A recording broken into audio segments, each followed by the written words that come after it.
Hello everyone and welcome to Investing by the Books, a podcast by Redeye. I'm your host Eddie Palmian, and today, for episode 75, we're excited to have Adnan Hadžiefendić and Oddbjørn Dybvad on the show. Adnan and Oddbjørn are both working as fund managers at REQ Capital, and in episode 19, we had the pleasure of speaking to Oddbjørn about his book Investing in Value Creators. Now their new book, The Compounders, has just been released. This book features the stories of 9 remarkable companies, and several of them have actually been participating at Redeye's annual Serial Acquirers Conference. The Compounders was published in September 2025, and we're excited to have 2 of its authors on the show today. Here comes our conversation with Adnan and Oddbjørn.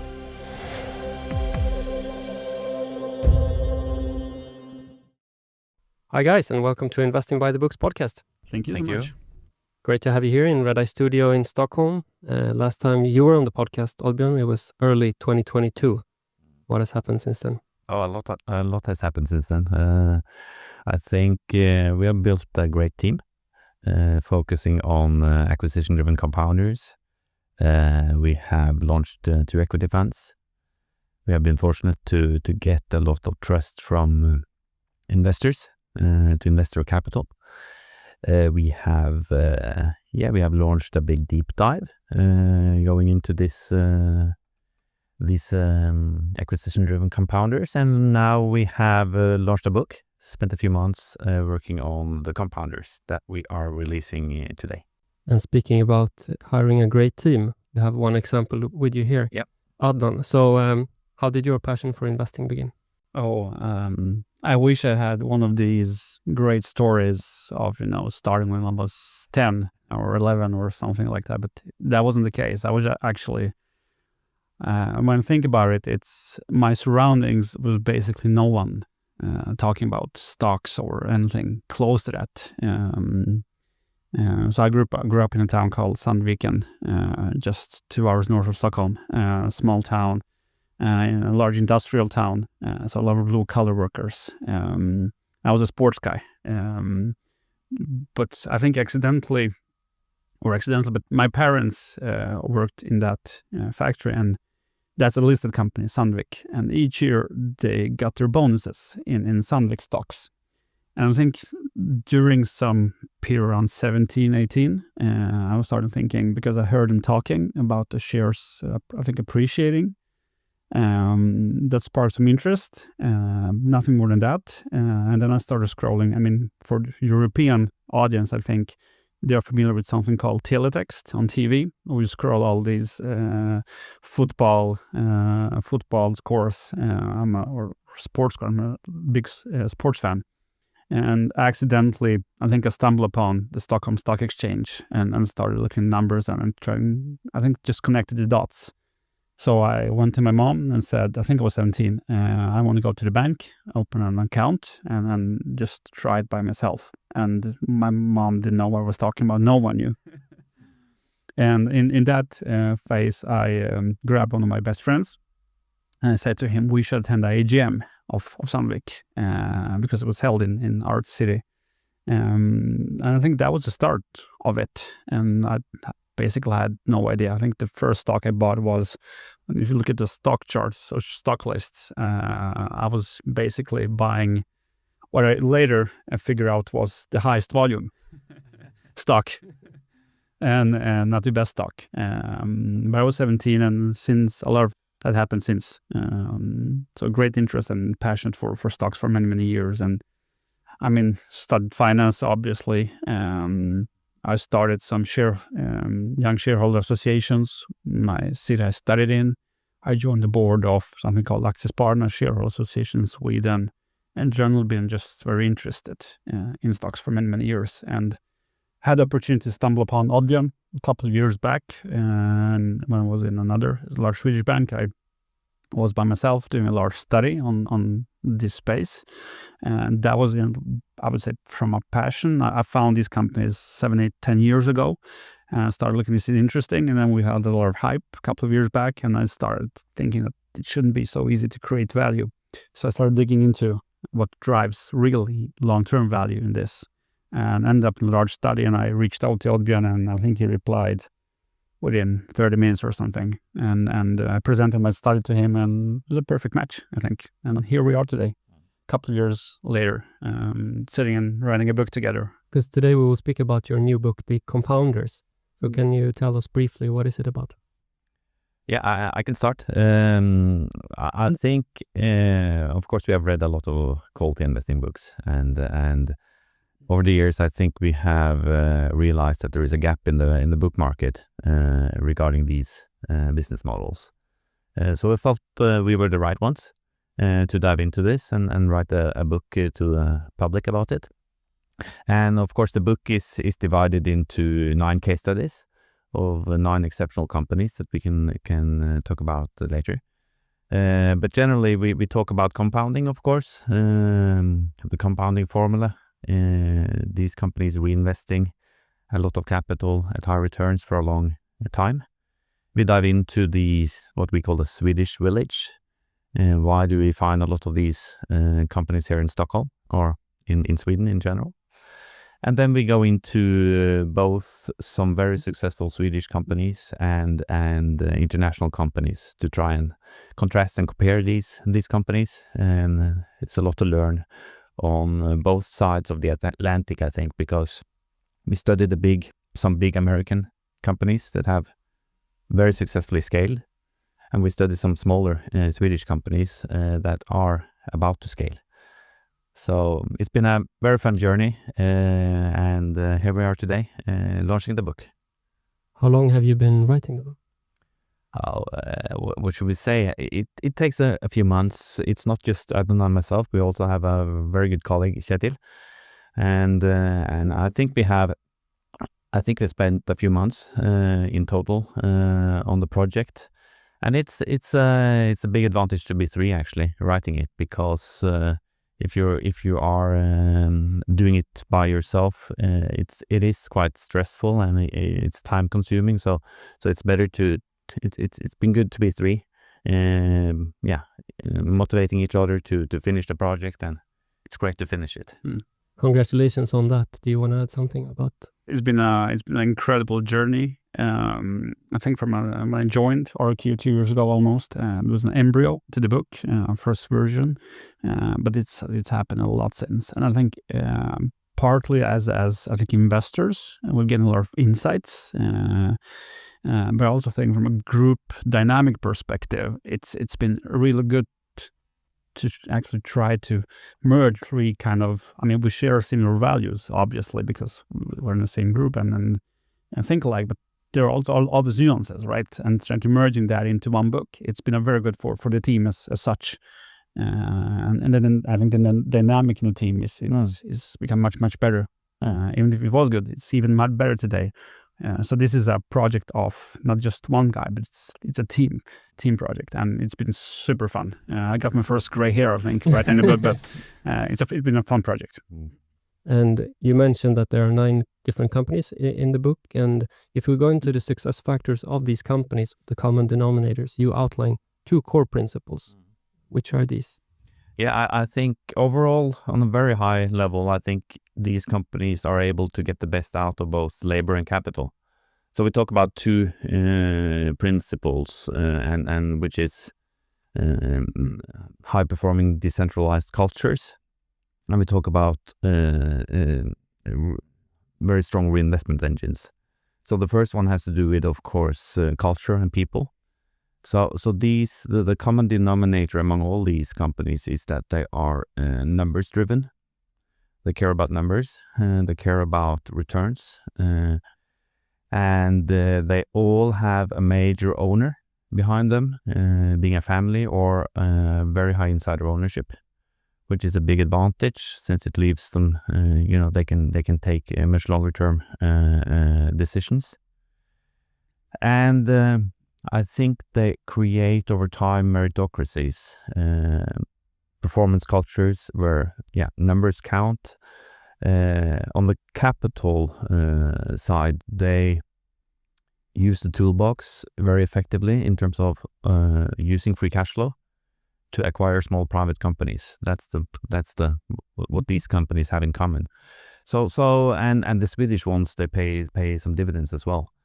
So they have specialized within using free cash flow to acquire small private companies, and they do that very successfully. So we talk a lot about in the book about these two core principles. And at Redeye, we often use the term serial acquirers. You have named the book The Compounders. Is this just semantics, or is there any real difference between these terms? I personally, I mean, we don't use we call them acquisition-driven compounders, and I think the companies in this book, or the companies we in general look for, are much more and beyond just acquisitions, right? I think they create much more value than just acquisition. It's organic growth. It's building cultures, building strong teams. So when you think about it, they are kind of unique in a sense. And when we talk about these core engines as well, is that you have capital and labor, and it's so easy to just say you're decentralized, right? But these companies are not just decentralized, they're high performers. And I think that's a just stark difference between just being decentralized and having these meritocratic cultures that Oddbjørn referred to, combining that with, I think, with kind of separation between the operations and the capital allocation up front. And the beauty of these companies, they're free from, let's say, legacy constraints in terms of end markets. They're typical investors, right? Searching for the best value wherever it might be. I like the compounders name as well. I think, I mean, we have been debating the serial acquirers is not really a good description. So, but I mean, just a comment, I think the word compounders also been thrown around very easily. And just because you do acquisitions, you're a compounder.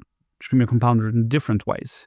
Organically, or it can be a combination of acquisitions and organic, and that's what we search for. And I think the compounding, what the formula is about, it's a time effect of it, right? It's not just about compounding for 5-10 years. It's the durability of it. So I think the companies in this book have this durability built into these business models, which a single exposure company might not have, and it's beyond acquisitions, as we said. So I think that's why we call it compounder, because there's something long term. And in the book, you have a great metaphor about the tree in Africa. How is this connected to what we're talking about now?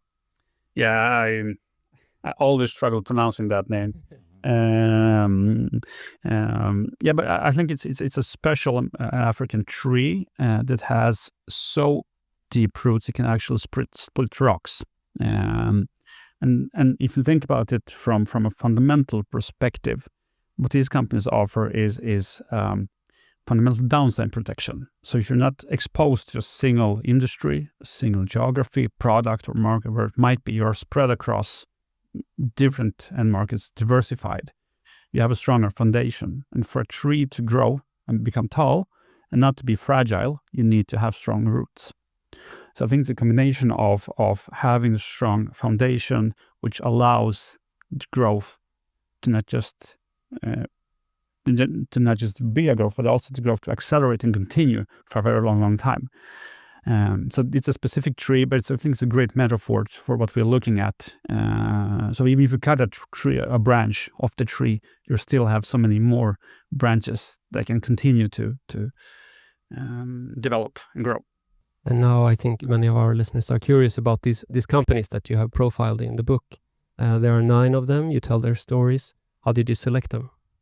I think we wanted to contrast and compare across geographies and sectors. So you will find 5 Swedish companies, a couple of North American ones, and in total 4 international. And if you look at the North American ones, they have become much larger than the Swedish ones, and there are several other North American firms that we don't mention in the book that have also scaled successfully. And I think many of the Swedish companies can learn quite a lot from the North American companies when it comes to scaling. And on the other side, I think some of the international ones can learn quite a lot from the decentralized way of doing business in the Nordics and especially Sweden. So we wanted to contrast and compare those companies and also try to bring value to the operators of these companies. And that's actually a side benefit of this project, because we have got so many requests from boards and management teams on both sides of the Atlantic to present the insights. So that's been a win-win actually, because we can present our insights and we actually learn a lot from these conversations. And you decided on these 9 companies. How big was the universe of possible companies that you could have included? Yeah, I mean, we talk about 300 companies kind of ticking within a universe, and obviously not everyone ticks our boxes on which we invest in. But I think just to comment on the Swedes, I think the Swedes are much easier.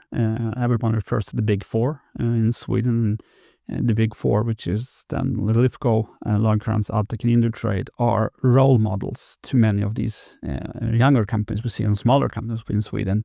And we can also, like Oddbjørn mentioned, I think it's interesting because the international ones are also larger. So the Swedes can actually also have role models and learn from them. So we're also trying to bridge those gaps in between. And on the international side, it's just a contrast and compare also. To have different end markets showing the model works not in just one market, one segment. It works in many segments, but there are some common denominators that we investors can look for. And Oddbjørn mentioned some of these before. And which one was the most difficult to write? Oh, that's a good question. I think we're even closer to the Swedish ones. Adnan sitting here and have looked deeply into those. It's easier to get the cultural aspects right. But a benefit of this book is that we have come quite close to all these management teams, and interviewed them and got new insights. So the most difficult one, I don't know. I think all of these have been, we have learned a lot during the process. We thought we knew them, but during this process, I think we have gotten even more knowledge about them. So I think it's been just very fun to learn more about how these companies operate, and I think all of us have gotten even more respect for how difficult it is to pull it off successfully. It sounds like an easy task to create a acquisition engine like these companies have, but it's so much difficult to do in practice. I mean, they aren't just. We talk about. The acquisition is. Instead of targets, a means to something. And these companies are, if you look at especially the Swedish one, which I think is interesting, they are rooted in some industrial, technological heritage. So it's we talk about entrepreneurs from the trenches. They see the world not just in terms of acquisitions, in terms of creating something long-lasting. So I think that's been very interesting. I mean, of course, we knew about it, but I think my kind of learnings and insights from this project is that it's even more deeper rooted than I thought it was. And that's quite interesting. And comparing that to a little bit younger companies is how can we find these new ones and just own them for many, many years? What are the traits? So I think the industrial mindset, especially from the Swedes, but also from some of the international ones, is quite interesting to study, and how much it means in terms of long-term value creation and making these companies they buy even better. It's not just kind of stapling them on top of each other. It's so much more deeper than that. Any other surprises from writing the book? How difficult it is to write a book. I think that's the surprise. I think for me, I mean, I'm around Nordic Fund, obviously, and I have a lot of inside Nordic, so it's been specifically, the journey to learn these American ones and international ones, it's quite intriguing because there are so many similarities between in terms of how they operate, how they think, which I perhaps didn't understand. And then bridging those views between the oceans, across the oceans, has been quite interesting. And I mean, we've as a side part or side benefit of this project is we've been in touch with so many interesting people, and you get so much insights and you really understand these cultures. I mean, we do mention, it was funny just to mention, we started the book with this woman, right? And she's been a shareholder since 76 in Bergman and Beving, and we've been told that story from several management teams, and we were back and forth. Should we include it? Should we not? Does she exist? Does she not? So, but I was actually to the Bergman Beving AGM last week. So it was actually 3 AGMs, Lagkrantz one day, Adtech, and Bergman was the last one. And after the formalities of the AGM, there's always a mingle kind of. And I saw this woman, I saw it 2 days before. So I just approached her, she was standing, and asked her, how long have you been shareholder? And turned out she's been shareholder since 76. Wow. And so I asked her, why haven't you sold? And it was such a kind of wake up moment for me, because she looked at me with such a crazy eye, like, what are you talking about? Why should I sell great companies? So she was so surprised by my questions, and she's kept every share since. And it's truly amazing. And then we have Herbin in Heiko, his own Heiko since 1990, since this beginning. Just this kind of patience of sitting long term in great companies. It's so inspiring, I think. Yeah, I think that's been a surprise as well. We, of course, we all know the power of compounding, but when you start to look at it and start to look behind the numbers, listen to these stories of these people actually owning these companies for decades, you truly see the compounding in action, right? So all of these companies have been more than 100 times your money back over decades. And you mentioned Bergman and Beving, more than 7,000 times your money back, including dividends. Heiko more than 1,000 times since 1990. Constellation. It's been some amazing journeys, and that's quite inspirational and to look at. But if you would have written this book, say 10 years ago, are there any companies that you think you would have included then, but since then have failed, or other examples where they haven't? I mean, these stories are great, but there's always this survivorship bias. Yep. Yeah, I think we have learned a lot in terms of how difficult it is to do this model right. And I think in order to be successful, you need to have a deep cultural, deep industrial heritage in many of these. So when we look at new companies, to put it that way, we want to find, and if you want to find these companies early, because that's the dream of every investor, it's another way of answering your question about 10 years ago. But if you want to find them early, you have to make sure that there is a culture behind. That it's not just a one-man show. You have to make sure that there are significant insider ownership. We like a family behind, because it creates much more longer-term decisions. And in general, I think all the 9 companies in the book are generalist, like we call it. They operate across sectors. So I think if you're going to look at some of these companies, to try to find some of these early, going back 10 years, I think those would be the characteristics that we would look for. So avoiding single exposure, avoiding institutionally owned, or avoiding those that we deem too risky. And of course, avoiding those that are not self-financed. That's also a core part of the book, that if you go back 10 years, or if you invest in some newcomers today, you have to make sure that it's a model that can self-fund without using a lot of equity and debt. Yeah, I mean, just to continue on that, I think we've seen a lot of ups and downs last couple of years, specifically in Sweden. And I personally spent, I think, maybe a disproportionate amount of time studying the failures. And this book, of course, is about winners, and it's always a survivorship bias. But I think internally we have a lot of experience in looking at what doesn't work. And so while we appreciate those, I think we also know what to avoid. With that said, I think one of the lessons from the book is giving the durability of these businesses. If you believe there is a durability to them, you don't need to invest day one. You can actually wait as well. I mean, if you Adtech was listed in 2001 in Lagkrantz as well. If you waited 10 years, you will still have very good returns. So if there is some uncertainty, you don't need to rush into them. You can let them prove themselves even more. So that was one of the learnings, is that time is also important factor here. If it truly is, as we said, compounding 4 decades, and you're year 10 out of 40, it's still pretty early days. But of course, want to find them very early. And we have some of these examples in our funds where we think we have found them early. And that's, of course, the dream scenario. But the reality isn't always like that because you have so much risks in the beginning. So I think if you one of the takeaways is that you can also wait and see this. And speaking about durability, it's clear that is really important. And I think especially from your chapter on Constellation Software, it's clear how they're constantly thinking about how to reinvent themselves, how to course correct. That's a big takeaway for me from this book. But it also poses the question, what's next? How do you think?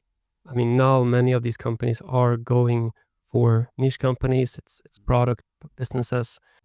How long do you think this will work? Where do you think we are in, say, 20 years for these companies? I think you're spot on. Constellation has been on the forefront when it comes to seeing ahead of time and correcting before they have to correct. And I think for the Swedes that are the smallest companies in among the companies that we study, I think many of these Swedish companies have become like 100 to 250 companies under each umbrella, and of course these companies need to think how will our companies look in 10 years. So it's about we think it's about scaling M&A. Again, back to Constellation, they have done that very successfully, and it's about creating, I think, clusters or divisions. You also see that in Amatec that we go into in the book, that they've created clusters of or divisions that makes it easier to run. And you also see that I think many of these companies also need to think about spin-offs, because if you look at the big ones, again, back to Constellation, they have started to spin off companies over the last 5 years. And that is to, of course, reignite the acquisition engine to make it easier from a lower base, but also create motivation for new leaders to take on a newly listed company. So I think that will be the theme for many of these Swedish companies over the next 10 or couple of decades. Then they need to think about these aspects before they become too apparent. I think you mentioned Amatec there. It's a company that I don't think so many Swedes are familiar with. Maybe the international audience is more familiar with it. For me, it was kind of a new name. I've just heard it, but didn't look into it. So it's really interesting to learn more about them. And it comes to mind this vitality index that they had. I mean, they are more focused on the organic growth side, and they have a vitality index. Can you share? Yeah, I think you point to also an important aspect that when these companies like Amatec and Constellation become big, they start to, of course, see that they need to focus even more on organic growth, because each and every acquisition doesn't add too much to the overall group. So either you have to do much larger acquisitions that Constellation is testing out quite successfully, or you have to give much more priority to organic growth. So I think that is also a key takeaway, that you need to think ahead in terms of prioritizing organic growth before your group becomes too big. So we see that across the bigger companies, a much more clear focus on organic growth. Yeah, I would just add that, I mean, vitality index is basically telling you how many new products you sell. I think it's common between many of these industrial holdings in the book that they do press a lot of product development, always selling the best products, etc. Low margin, high volume is going out the door, always trying to reinvent themselves. So organics, I completely agree on the organic side. I think what's great about when you specifically talk for the Swedes is, if you look at some of the bigger names historical, like ITW, I think there were 850 subsidiaries or group companies. I think the Swedes are aware already now of the issues, and I think they're also thinking much more about these coming issues. Or I'm not going to say it is issues, but scaling, M&A organization, spin-offs. I think it's much more on the table today than it was just a couple of years ago. So I think they are learning as well. And that's positive that these companies are so agile in terms of the mindset they have. They are thinking quite a few steps ahead. And of course, Mark Leonard and Constellation is the prime role model here and blueprint for that. But I think even the Swedes are kind of trying to reinvent themselves even more and looking at organic side, looking at M&A and seeing how can we make this growth durable and of quality as well. Not just buying companies that are low margin, commoditized, etc. And I think that speaks industrial heritage they have of always reinventing themselves. There's so much to talk about in this book. I have a ton of other questions, but I think we encourage everyone to instead buy the book and read it for themselves, and we can shift focus a bit to what you are doing during your day jobs, which is of course connected to this and will probably come into the book. But it's interesting to learn a bit more about your firm. What's the investment philosophy of REQ? REQ, we are a small team, but we have a lot of experience investing in these companies for actually more than 15 years, and we think it's a very interesting space to invest in, to invest behind these outstanding capital allocators.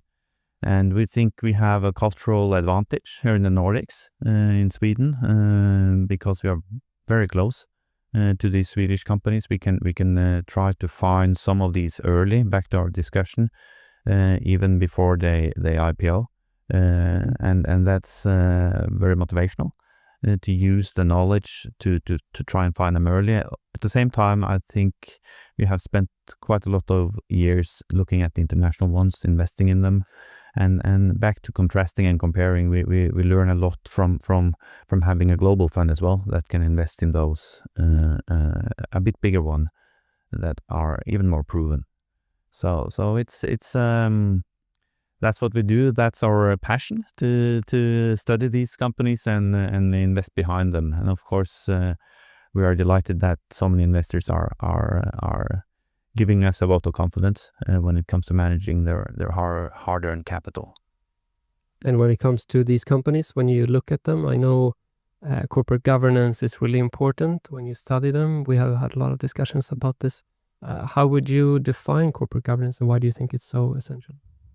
Yeah, I can start. I think of course a common thread among all of these is ownership, the right ownership, and which means that they can take much longer term decisions. They don't need to guide the market. They don't need the management teams can operate with a much longer term perspective, and of course you have to accept the fact that someone are calling the shots.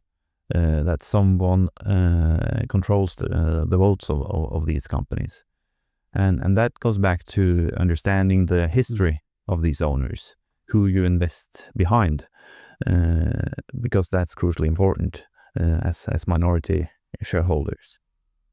So governance is and ownership is highly important. Yeah, I think everything starts and ends with the G in governance.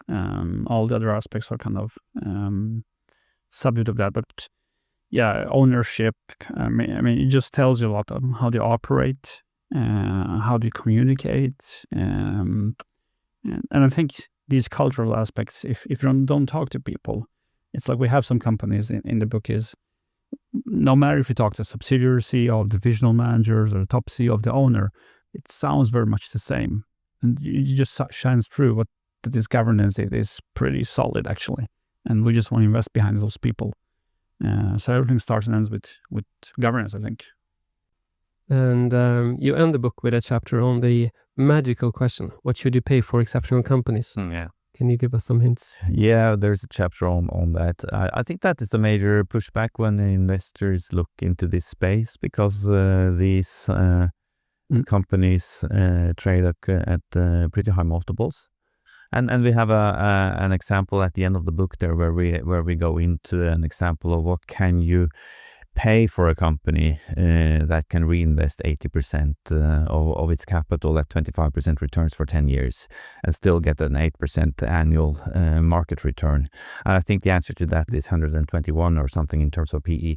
I don't advocate that we pay those prices, but it puts the price question into perspective. because back to Adnan's argument, it's all about being confident on the durability. So if you are right on the 3 compounding aspects, which are, high reinvestment rates at high returns for a very long time, if you're right on those 3, you can pay a higher price than you would probably think in many of these companies. And just to add on that, I think, it's so easy to just, and it's so common as well to just look at the multiples and say it's super expensive or whatever it might be, right? But I think, as Oddbjørn alluded to, if you have durability, by the end of the day, multiples are a one-off, while all the fundamentals, if it's in place, you can compound earnings for forever, basically, right? So while it might look expensive today, it can actually be very cheap if you have the patience to sit 10, 50 years. And we have a long horizon. So I think it's easy points for many to make. Just look at the 25 times or whatever it might be, right? And not doing the fundamental work behind these companies to truly understand. And everyone talks, look at this, it's trading at some discount of 25% to these big ones or these proven ones. But the differences between the fundamentals is much more than 25%. So I think there's much more behind those multiples. And if you look at just an example of the company, specifically, if I talk for Swedish ones, is if you look back 10 years, let's say, multiples were a little bit lower. But if you also look at the fundamentals of these companies, they were basically just Nordic. It was an unproven model in Europe. And if you think about terminal value of just the Nordics, it's not so huge. And then you suddenly open a market that is 15 times as large, right? Or you prove you can reinvest as much as to these incremental returns as you had originally in the Nordics. They can just understand that investors are seeing much more longer-term growth and durable growth. And that itself is, in my opinion, perhaps not. You cannot just compare one day and next day in 10 years, say, look at the multiples. You also have to understand the fundamentals. And for me, the fundamentals in many of the companies, they have proven over and over they can reinvent themselves. They can find new growth pockets. And that was the market is discounting, I believe. Yeah, I think you're right. And I suppose studying the fundamentals and doing this deep work that you are doing is one reason how you are able to hold on to these companies and believe in that durability. You mentioned these fascinating stories about investors owning things for the very long term. Do you have any other mental ways to stay patient? I think it goes back to you build conviction over time, and you build conviction by going deep into these companies and understanding it's about holding on and understanding the long-term history. But you're right that it sounds easy to capture these 100-bagger returns, but it's not in practice because if you look at the drawdowns of the stock prices of all these 9 companies over these decades, all of them have been, except Constellation, have experienced drawdowns of 50% or more, several times, many of them. So it's not easy. It's an emotional journey for an investor. But if you are confident on the fundamentals that Adnan talks about, it makes it easier to hold on through those periods. And last time you were on the podcast in 2022, we talked about Adam Grant's phrase, confident humility. And now you speak about being confident, but how do you keep your humility? Yeah, I think that's, to speak for all of us, we have a lot of respect for the market, a lot of respect for the market's ability to price things correctly in the short run. What we challenge is the market's ability to really see long enough and price things correctly on a longer term picture. When it comes to humility, I think it helps to have some principles, meaning some principles that cannot be broken, and you exit positions that break those principles. I think for us, we are talking a lot about self-funding models. So when companies get too eager, start to use a lot of equity in order to grow in faster, that's one of the principles that can make us exit a holding. And we have a couple of examples of companies that have become too aggressive, so to speak, where we have. Yeah, and just to comment on that, and the last question is that I'm very fortunate. I mean, and a lot of people investing during my years, and I'm very fortunate to have someone like Oddbjørn that's a colleague and a CEO. I think I never met someone as patient as he is in terms of, and I can find myself sometimes telling Oddbjørn, look at this stock is down 5%, and he's just like, okay, it's it's just a short term.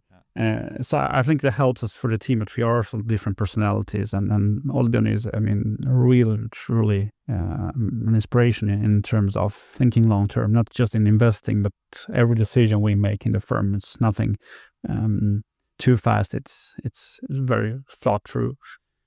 Because as investors, we need to stay confident and have that humility, but also for the leaders of these companies, I mean, they have been hugely successful. And you mentioned some aspects that they can maybe push leverage too high. That's a sign of them maybe being too confident, but are there others? Yeah, but I think back to your question on surprises earlier, I think it has also surprised me during this project how humble many of these leaders are. You know, most of these leaders of these companies have earned a fortune. They are highly successful. But I think when we have talked to all of these leaders, they are curious to learn. They want to improve. They're down to earth. So there are some common aspects there. And it's just very impressive to speak to someone, like Mark Leonard, one of the great CEOs of the last few decades, talking about how he can improve the business. And then the same with many of the Swedes, they just want to improve. And that's humility in my mind. Yeah, I think frugality is very connected to that, and you write about it in multiple of the chapters. And maybe David Cicurelli of Gadget Scientific is one of the prime examples that comes to mind. How frugal he is. He makes coffee for you. You can barely find the office. And I mean, 10 years ago when we were there for the first time. But those kind of stories, it's not about earning money. Nope. It's something else. So. Nope. What is the main motivation? What's driving these people? I think many of these are quite competitive. In a good way. They don't talk down competitors, but they want to win. And back to meritocracies and building cultures that win. These people, they care about numbers, and in the end, as investors, that's what we care about, right? The numbers. So and they create cultures that are competitive. You have to perform in these cultures in order to rise, and that's something I've come to appreciate in this. Yeah, certainly. And if you look at when you speak to those CEOs, they're very competitive, but I think it's never that they say I'm the reason for success. They always point you to the cultures, to the employees, I think it's becoming, for many of these meritocratic cultures, self-selecting cultures and people that are similar or drawn to each other. I think there's a lot of, to the sports world, a lot of similarities between high-performing teams and durability of many teams that have survived for decades, and how they build not just the top, but also from underneath. So I guess it's all from their side, staying humble and not taking all the successes when it's shiny, and when it rains it pours, right? It's never their fault, and the weather that's not the case here. They take responsibility, they take action when possible, when necessary, and all of the kind of best for the company. And as you say, many of these leaders are also having an investor's mindset, and David Cicurelli is one example. He was even a value investor, and then he morphed into a CEO and driving this company. I mean, they are buying companies in the private market, but they are doing it as investors, basically. So is REQ launching its own compounder anytime soon? We've been looking into it, of course, because there is a lot of value to be created if you do it right. But again, back to my argument earlier, it's very difficult to pull it off successfully. And we have great respect for those that are able to build it from scratch. So it's been a thought that we have been exploring, but we have nothing yet to announce on that. And as investors, it's quite comfortable. We can study all of these companies, select the best ones, own them. They do the job. So it's very fortunate in that way that we have so many of these good companies, and you have depicted many of them in your great book. But if we go over a bit to the reading and writing section that we always end these podcasts with, if you would mention 1 or 2 books that have influenced you. Yeah, I can start. I think there are many books that have been inspirations for us, but of course, The Outsiders by Thorndike is a great one. It's easy to read, of course, and it lays out some very good principles. Early in my career, I also read the Creating Shareholder Value by Alfred Rappaport. It's also a great one when it comes to conceptualizing valuation. So I think those are just a couple of examples from my side. Yeah, I agree completely. And I think for me also personally, it's not just 1 or 2 books. It's a confluence of a lot of stuff. I mean, Buffett shareholders do a lot of kind of different angles, other types of psychological books. Or, I was just rereading Port Charles' Almanac here during the summer. And it's just like, it's so fantastic, all the worldly wisdom and thinking much, much bigger than just investing. But I think it's an influence from a lot of different investors, from different companies, just learning and then, but also taking action. I think it's been to be investing yourself. It's also a lesson. I think it's just hard to just read and do it. You have to practice yourself. So I think practicing investing for quite some time is also important to do and not forget that part. And by taking influence, and I think for me personally, you have to find your way of investing that fits your personality over time. So as fund managers, how are you structuring the days? Our main focus is, of course, to create the best long-term returns. So we spend quite a lot of time trying to find new companies that can challenge the ones we have. Again, balancing that with the patience that we need. So part of the day is exploring new ideas. Part of the day is making sure that we are invested in the right ones. And part of the day is reading and writing. So this is an example of that. And a side benefit is also that we have been invited to a lot of boards and management teams to present the insights, which also it's beneficial because for us as well, because we get to understand these businesses even better. So we have many examples of us being out and presenting for management, operators, and other investors. Yeah, I think personally for me, I have a small office that I sit here by myself in Stockholm. The rest of the team is in Norway. So I think I try to not look at share prices on a daily basis as much and try to go out and do some subsidiary visits, which I do, meet a lot of companies, be out and talking to people, understanding not just by the numbers, but also the cultures of them.